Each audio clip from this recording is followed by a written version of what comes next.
في الوقت اللي كل الناس قالت مستحيل، طلعت حرب قال أنا جاي أحقق المستحيل. تخيل بلد اقتصادها في إيد الغريب، البنوك مش بتاعتنا، الشركات مملوكة للأجانب، والفلوس بتخرج لبره كل يوم. البلد اللي المفروض تبقى للمصريين كانوا المصريين فيها ضيوف. طلعت حرب ما كانش باشا من الأصول، كان باشا من الشعب. الجملة غيرت التاريخ. مش هنعتمد على غيرنا، احنا نقدر ننتج ونصنع وندير بلدنا بنفسنا. يلا بينا نبدأ مع بطل حكايتنا النهاردة، وهو الباشا طلعت حرب. طلعت حرب اتولد سنة 1867 في حي الجمالية في القاهرة.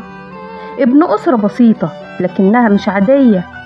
كان أبوه موظف بسيط، لكن ربى ابنه على العلم والانضباط وحب الوطن. كبر طلعت حرب ودخل مدرسة الحقوق، واتخرج سنة 1889 واشتغل في النيابة وكان ناجح، لكن جوه نار مش بتطفي. كان بيشوف المصريين كل يوم بيفقدوا جزء من بلدهم وهو ساكت، لكن قلبه مش ساكت. شاف بعينه ازاي الأجانب مسيطرين على كل حاجة في البلد. البنوك فرنسية وانجليزية، الصناعة من بره، والتجارة كلها في ايد مش مصرية. سنة 1920 طلعت حرب قرر يعمل حاجة مستحيلة في وقتها، بنك مصري بأموال مصرية يخدم المصريين واسمه بنك مصر. الناس ضحكت عليه وقالت مجنون، ازاي هتعمل بنك في بلد ما تملكش مصنع صابون؟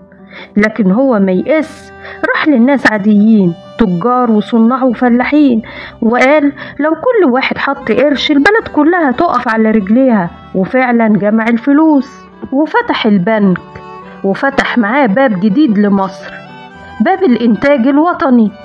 بنك مصر ما كانش بنك وبس، ده كان ثورة اقتصادية. طلعت حرب ما اكتفاش بأنه يعمل بنك وبس، قال أنا هبني دولة جوه دولة، فأسس عشرات الشركات، منهم مصر للغزل والنسيج في المحلة الكبرى، مصنع عملاق شغل آلاف العمال. بقى عندنا قماش مكتوب عليه صنع في مصر لأول مرة.